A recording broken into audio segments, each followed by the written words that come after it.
എല്ലാവർക്കും നമ്മളെ പുതിയ വീട്ടിലോട്ട് സ്വാഗതം. നാനമ്മയുടെ വീട്ടിൽ കോവക്ക പൊട്ടിക്കാൻ വന്നിരിക്കണേ. ഇത് കണ്ടോ കോവക്കൊക്കെ നിൽക്കണേ.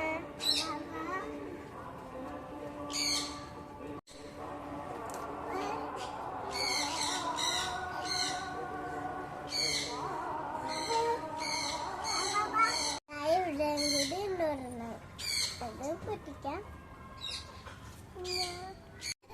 നമുക്ക് പൊട്ടിക്കാൻ സമ്മതിക്കണില്ല. കുഞ്ഞു വാവ എൻ്റെ കൂടെ കളിക്കാണ്.